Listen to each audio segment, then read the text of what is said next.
Rice మిల్లర్లు రెచ్చిపోతున్నారు. బియ్యాన్ని పక్కదారి పట్టిస్తున్నారు. ఉమ్మడి నల్గొండ జిల్లాలో రైస్ మిల్లులపై 2 రోజుల పాటు జరిగిన విజిలెన్స్ దాడుల్లో అనేక అక్రమాలు వెలుగులోకి వచ్చాయి.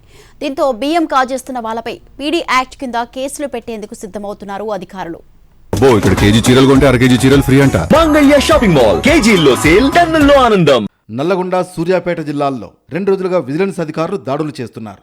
నల్లగొండ జిల్లా దిండి మండలంలోని Sri Sai Venkateswara rice mill, Suryapet Vajra rice మిల్లులో సోదాలు చేసిన అధికారులు పెద్ద ఎత్తున అక్రమాలు జరిగినట్లు గుర్తించారు. వజ్రా రైస్ మిల్లులో సుమారు 50 కోట్ల రూపాయల విలువైన బియ్యం మాయమైనట్లు గుర్తించారు అధికారులు. మిల్లుల్లో తనిఖీలు నిర్వహించినప్పుడు అక్కడున్న రికార్డులో ఉన్న బియ్యం నిల్వలకు గోడౌన్లో ఉన్న స్టాక్కు పొంతన కుదరడం లేదు. దీంతో మిల్లర్ బియ్యాన్ని బహిరంగ మార్కెట్కు తరలించాలని అనుమానిస్తున్నారు. ఈ తరహాలో 1,50,000 క్వింటాళ్ల బియ్యం మాయమైనట్లు ప్రాథమికంగా నిర్ధారించారు అధికారులు.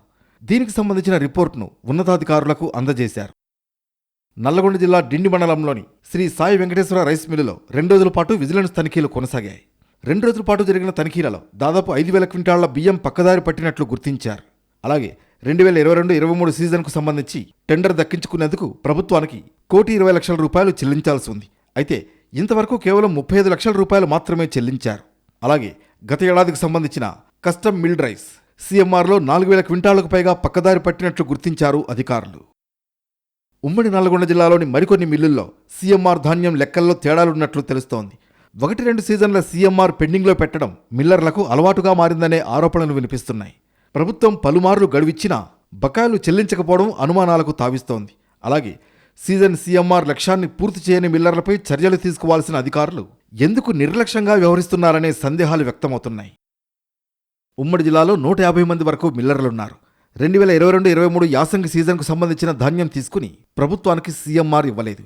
ఆ ధాన్యాన్ని ప్రభుత్వం 2024లో వేలం వేసింది.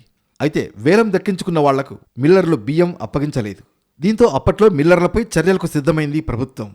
ధాన్యానికి బదులుగా డబ్బు చెల్లిస్తామని ప్రభుత్వానికి హామీ ఇచ్చారు. దీంతో ఆగస్టు 5లోగా డబ్బు చెల్లించాల్సిందిగా గడువు విధించింది ప్రభుత్వం. అయితే ఉమ్మడి నల్లగొండ జిల్లాలో 850 కోట్ల రూపాయలు రావాల్సి ఉండగా గత 2 నెలల్లో 25 కోట్ల రూపాయలు కూడా వసూలు కాలేదని తెలుస్తోంది.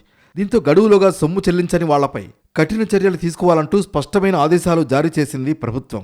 దీంతో బకాయిలు చెల్లించని మిల్లర్లపై పీడీ యాక్ట్ కింద కేసులు నమోదు చేస్తామంటున్నారు అధికారులు.